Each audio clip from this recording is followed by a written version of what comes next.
Episode 4 की starting blade से होती है। ब्लेड और मकोटो ये दोनों नोवा को बचाने के लिए फिलीपींस आए थे। ब्लेड एक रेस्टोरेंट में बैठे बैठे अपने पास्ट के बारे में याद कर रहा था। ब्लेड का बचपन फिलीपींस में गुजरा था, तो इसलिए ब्लेड यहाँ पर नॉस्टैल्जिक फील कर रहा था।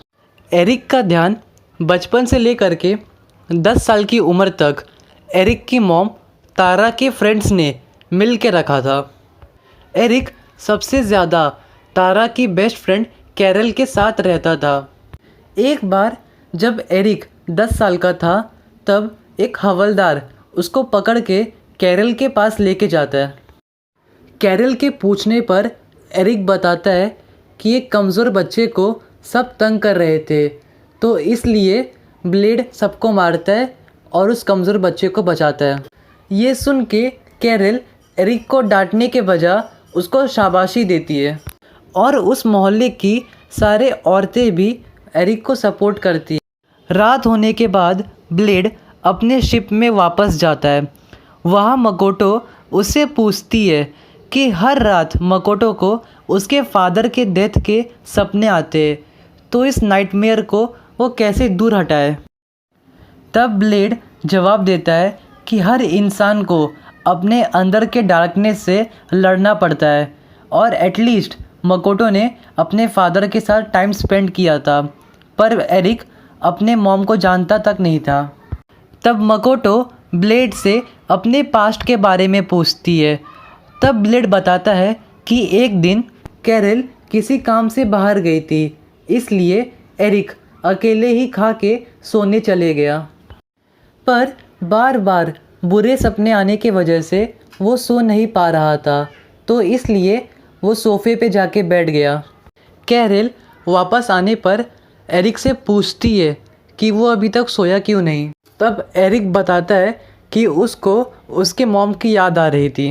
कैरल एरिक को प्यार से समझा करके सुला देती है। नेक्स्ट डे जब एरिक खेल करके अपने घर वापस आया, तो उसने देखा कि सब कुछ जला हुआ था और किसी ने कैरल को मार दिया था। उसे मारने वाला और कोई नहीं, एरिक की मॉम थी। एरिक की मॉम वैम्पायर बन चुकी थी। ये देख के एरिक दंग हो गया। अब उसे समझ नहीं रहा था कि उसे क्या करना चाहिए। एरिक कैरल के डेथ की वजह से बहुत ज़्यादा डरा हुआ था, और डर की वजह से गलती से एरिक एक सिल्वर चाकू से अपने मॉम पे अटैक कर देता है, और इस वजह से एरिक की मॉम जलने लगती है।